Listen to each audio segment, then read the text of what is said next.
Hello trader, stock trading Bangla চ্যানেলে তোমাদের সবাইকে স্বাগত জানিয়ে শুরু করছি আজকের আলোচনা। প্রত্যেক দিনের মতো আমি আজকেও বেছে নিয়েছি তিনটি স্টক আমার ওয়াচ লিস্টে রেখে সেগুলোকে লাইভ ট্রেডিং সেশনে ভালোভাবে দেখব এবং কিছুটা ট্রেড প্ল্যান করার চিন্তাভাবনা করব। এই স্টকগুলো কেন বেছে নিয়েছি, এদের মধ্যে কোথায় আমি এন্ট্রি করতে চাই এবং কখন আমি এখান থেকে এক্সিট নেব, সব কিছুই ইন ডিটেলস আলোচনা করব। এই তিনটি স্টকের মধ্যে দুটি স্টক এমন রয়েছে যাদের মধ্যে মোমেন্টাম আমরা অলরেডি পাচ্ছি এবং সেই জন্যই এই স্টকটিকে বেছে নেওয়া। আর তার সাথে সাথে যে 3 নম্বর স্টক রয়েছে সেটি একদম বটমে এসে একটি বুলিশ প্যাটার্ন বানিয়ে মাল্টি ইয়ার ব্রেকআউট দিচ্ছে। সুতরাং সব কিছু ইন ডিটেলস আলোচনা করব, তোমরা দেখো স্কিপ না করে। এবং তার সাথে সাথে আমরা বর্তমান মার্কেটের পরিস্থিতি অর্থাৎ নিফটি 50 ইন্ডেক্সেরও পরিস্থিতি নিয়ে কিছুটা আলোচনা করার চেষ্টা করব। পুরো ভিডিওটা দেখে যদি তোমাদের মনে হয় যে হ্যাঁ এখান থেকে কিছুটা শেখা যাচ্ছে বা শিখতে পারছো, তাহলে অবশ্যই বেশি করে শেয়ার করো, তার সাথে সাথে একটি করে লাইক করো। তোমাদের লাইক আমাকে মোটিভেট করে এবং তার সাথে সাথে ইউটিউবে আমার ভিডিও সার্কুলেট করতেও অনেকটা হেল্প করে থাকে। চ্যানেলে যারা নতুন তারা অবশ্যই চ্যানেলটিকে সাবস্ক্রাইব করো, সাবস্ক্রাইব করার সাথে সাথে বেল আইকনটিকে প্রেস করে রাখো, ফলে নতুন ভিডিও দেওয়ার সাথে সাথে তোমরা কিন্তু তৎক্ষণাৎ নোটিফিকেশান পাবে এবং ভিডিওটি দেখতে পাবে।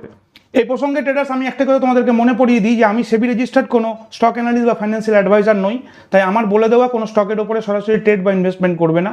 ট্রেড বা ইনভেস্টমেন্ট করার জন্য নিজেরা ভালোভাবে বিশ্লেষণ করো এবং ফাইন্যান্সিয়াল অ্যাডভাইজারদের সাথে আলোচনা করে তারপরে ট্রেড বা ইনভেস্টমেন্টের মতো কোনো পদক্ষেপ নিতে পারো।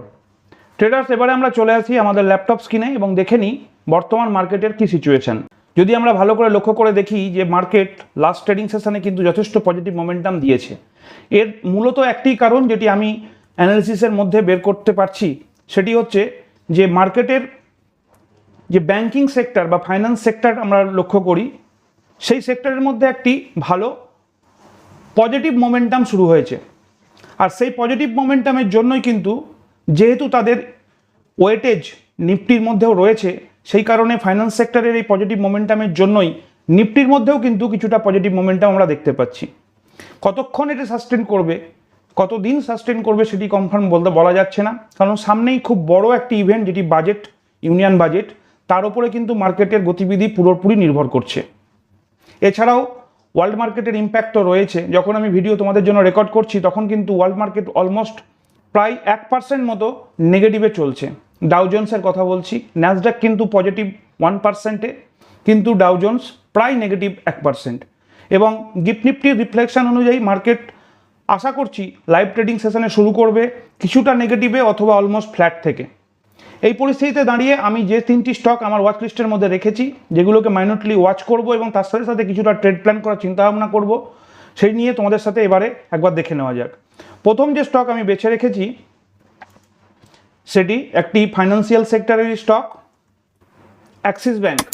দেখো, অ্যাক্সিস ব্যাংকের মধ্যে কিন্তু যে পজিটিভ মোমেন্টাম এবং তার সাথে সাথে ভলিউমের যে ব্রেকআউট সেটি কিন্তু লক্ষ্য করা যাচ্ছে এবং ঠিক আগেই এর সুইং ক্যান্ডেল আমরা দেখতে পাচ্ছি।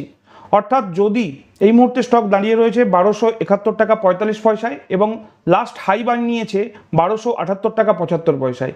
এই 1278 টাকা 75 পয়সার ওপরে যখন এর মোমেন্টাম শুরু হবে তখনই কিন্তু আমরা খুব ছোট কোয়ান্টিটি এখানে এনগেজ করার চিন্তাভাবনা করব এবং পরবর্তীতে যেমন যেমন এর মোমেন্টাম ওপরের দিকে যাবে আমরা কিন্তু তার সাথে সাথে আমাদের কোয়ান্টিটি আস্তে আস্তে বাড়াতে থাকবো। অর্থাৎ ক্যাপিটাল ম্যানেজমেন্টের কথা সম্পূর্ণরূপে মাথায় রাখতে হবে। এই কারণেই বলছি শুধুমাত্র ফাইন্যান্স সেক্টরের মধ্যেই এখন একটা পজিটিভ মোমেন্টাম দেখা যাচ্ছে, হয়তোবা সেটি সম্পূর্ণরূপে বাজেটের অধিবেশনের জন্য বা অন্য কোনো ইনফ্লুয়েন্স কারণ থাকতে পারে। আমরা পুরোপুরি কনফিডেন্স না থাকলে কখনোই এই লোয়ার লেভেলে আমাদের এনগেজমেন্ট দেব না। আমরা এনগেজ তখনই হব বা ট্রেড এক্সিকিউট করব যখন এই হাই ব্রেক করে ট্রেড শুরু করবে। একইভাবে যদি আমি দ্বিতীয় যে স্টক সেটি বেছে নিয়েছি সেটি এলআইসি হাউসিং ফাইন্যান্স। যদি আমরা এলআইসি হাউসিং ফাইন্যান্স দেখি তাহলে কিন্তু এক্ষেত্রেও একই রকমের প্রবণতা এবং একই রকমের একটি মোমেন্টাম, তার সাথে সাথে ভলিউমের ব্রেকআউট দিয়েছে। যেহেতু এটিও ফাইন্যান্স সেক্টরের সাথে যুক্ত, এখানেও আমাদের ট্রেড প্ল্যান বর্তমানে দাঁড়িয়ে রয়েছে 769.85-এ। এর যে হাই বানিয়েছিল 776.35, আমরা এই 776.35-এর ওপরে আমাদের ছোট ক্যাপিটাল দিয়ে শুরু করব এবং ছোট ছোট কোয়ান্টিটি নিয়ে আস্তে আস্তে এগিয়ে যাব। যদি কোনোভাবে এই স্টক এই নিচের দিকে নেমে আসে অথবা এর যে মোমেন্টাম ক্যান্ডেলের বটম ব্রেক করে, তাহলে কিন্তু এই ক্যান্ডেলের মধ্যে বা এই স্টকের মধ্যে সেই মোমেন্টাম কিন্তু পুরোপুরিভাবে নষ্ট হবে এবং সেক্ষেত্রে আমরা কিন্তু আমাদের ট্রেড এক্সিকিউট করার কোনো রকম চিন্তাভাবনা করব না। এই কারণেই আমি বারবার বলছি, আগের ক্ষেত্রেও অ্যাক্সিস ব্যাঙ্কের যেমন বললাম, এক্ষেত্রেও আমাদের কিন্তু একটি নির্ধারিত লেভেল, সেটি হচ্ছে যে লাস্ট হাই বানিয়েছে সেই হাইয়ের ওপরে যখন ট্রেড শুরু হবে আমরা কিন্তু আমাদের কোয়ান্টিটি সেখানে খুব ছোট পরিমাণ ক্যাপিটাল দিয়ে শুরু করব। ফলে কোনো কারণে স্টক যদি সেটেলমেন্ট করার চিন্তাভাবনা করে বা সাইড ওয়েজ চলতে থাকে তাহলে কিন্তু আমাদের খুব একটা বড় লসের সম্মুখীন হতে হবে না। এবারে আমরা যে 3 নম্বর স্টকটি বেছে নিয়েছি সেটি কিন্তু একটি মাল্টি ইয়ার ব্রেকআউট স্টক, এবং এই স্টকের মধ্যে সবচেয়ে ইম্পর্টেন্ট যে ব্যাপার সেটি হচ্ছে যে একদম নিচের লেভেলে একটি বুলিশ প্যাটার্ন তৈরি করেছে। আমরা যদি স্টকটিকে একবার দেখি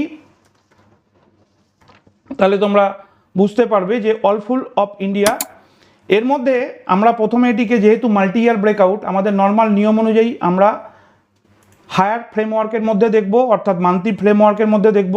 দেখো অল টাইম হাই বানিয়েছিল প্রায় 2800-র কাছাকাছি, তারপর থেকে কন্টিনিউয়াস স্টক নিচের দিকে পড়ে এবং একটি নির্দিষ্ট বটম বানিয়ে আবার পুনরায় ওপর দিকে যাচ্ছে, এবং ওই বটমে এসে একটি ডব্লু প্যাটার্ন ক্রিয়েট করছে।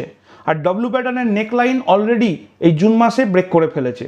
এই মুহূর্তে স্টক দাঁড়িয়ে রয়েছে 1845 টাকা 65 পয়সায়, এবং যেহেতু এর নেকলাইন ছিল 1733 টাকায়, সেটিকে ব্রেক করার ফলে আমরা কিন্তু এখানে আমাদের ট্রেড প্ল্যান করার চিন্তাভাবনা করতে পারি, এবং সম্পূর্ণরূপে এটি একটি শর্ট টার্ম ট্রেডিংয়ের জন্য। ইমিডিয়েট এখান থেকে কোনো রকম রিফ্লেকশন আমরা আশা করব না।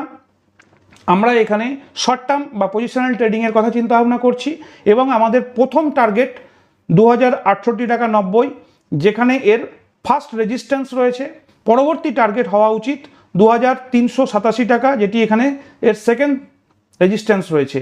কিন্তু এই প্রথম বা সেকেন্ড রেজিস্ট্যান্স যাওয়ার জন্য, অ্যাচিভ করার জন্য অনেকটা সময় আমাদেরকে এখানে বসে থাকতে হবে, ওয়াচ করতে হবে, এবং ইনিশিয়ালি আমরা কিন্তু এক্ষেত্রেও খুব ছোট কোয়ান্টিটি একটি শর্ট টার্ম ট্রেডিংয়ের পরিপ্রেক্ষিতে দাঁড়িয়ে আমাদের মতো করে আমরা এখানে শর্ট টার্ম যে পজিশন তৈরি করব সেখানে কিন্তু ছোট কোয়ান্টিটি দিয়ে শুরু করব, কম ক্যাপিটাল ইউজ করব, এবং পরবর্তীতে যেমন যেমন স্টক এগোবে আমরা আস্তে আস্তে আমাদের কোয়ান্টিটি বাড়াতে পারবো।